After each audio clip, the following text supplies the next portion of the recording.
On behalf of the Missouri Department of Natural Resources, I'd like to welcome you to the 2025 Annual Public Informational Meeting for Annie and Abel Van Meter State Park. My name is Daniel Pierce. I'm the Park Superintendent here at Van Meter. Informational meetings are held for all Missouri state parks and historic sites each year to ensure citizens have input regarding facilities and services. The Missouri State Park System has 93 parks and historic sites with over 160,000 acres for public use.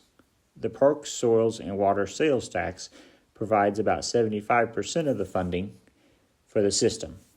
That sales tax is split between Missouri State Parks and the Missouri Soil and Water Conservation Program.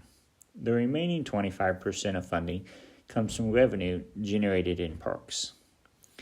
The mission of the park system is to preserve and interpret the state's finest examples of natural landscapes and cultural landmarks, and to provide recreational opportunities compatible with those resources.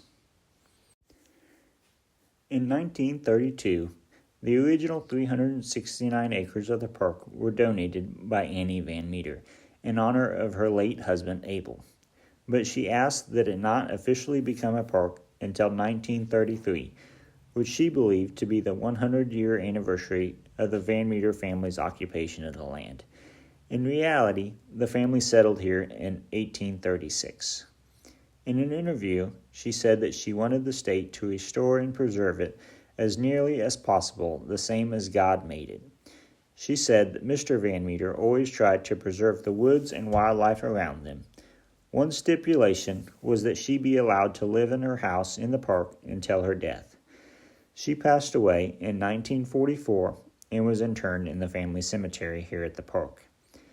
The first development of the park was in 1934 by the Civilian Conservation Corps, and though many of the park buildings that they built are now gone, the two shelter houses they built in the park remain. Prior to the Van Meter family settling here, this land was traversed by the American Indians over long periods of time. These areas were scenes of encampments, a village site, and earthen structures. The Missouri Indians built their largest known village on the east side of the park. They occupied the village from 1450 to about 1725, now known as the Utes site. Today, the park is just over 1,100 acres, with 300 acres of that being the Missouriette Natural Area.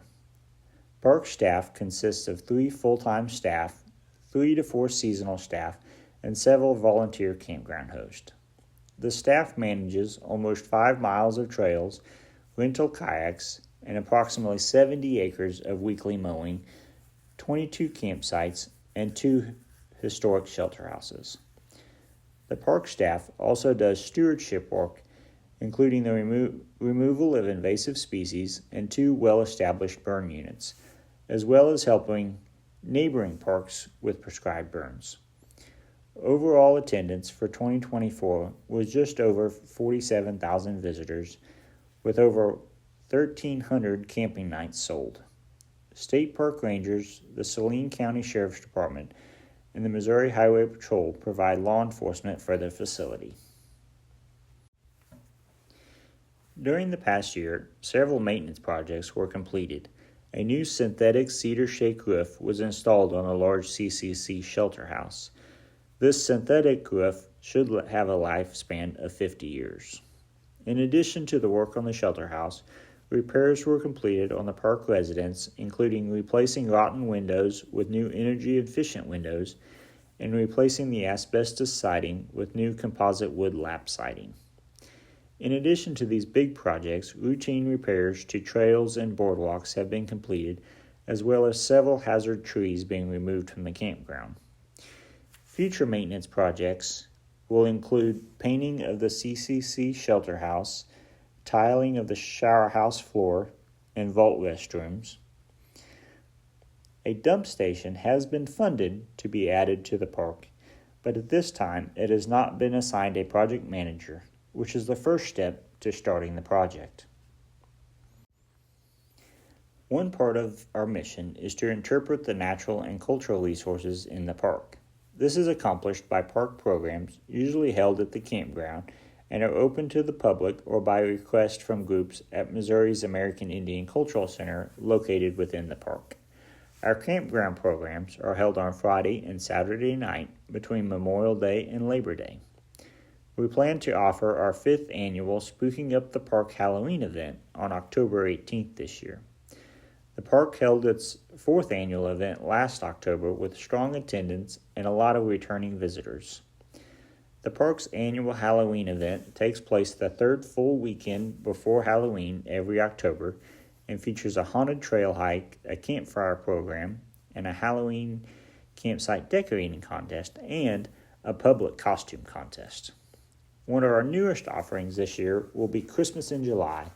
We will have ugly sweater fashion show, Christmas treats and crafts, and a campsite decorating contest.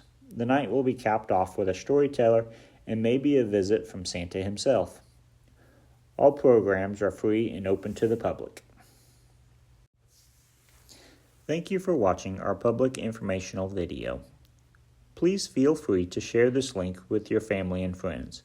We value your feedback, and commenting will be open for 30 days on YouTube and mostateparks.com. If you have any questions, please refer to our contact information, which is provided here for your convenience. If you are watching on YouTube, you can find this information in the video description. If you're watching on mostateparks.com, you can find it at the bottom of the page. Thanks to the citizens of Missouri, our state parks and historic sites are supported by 1/10% of the park's soils and water sales tax. This sales tax allows free access to Missouri's 93 parks and historic sites. Remember, you're always welcome in Missouri state parks.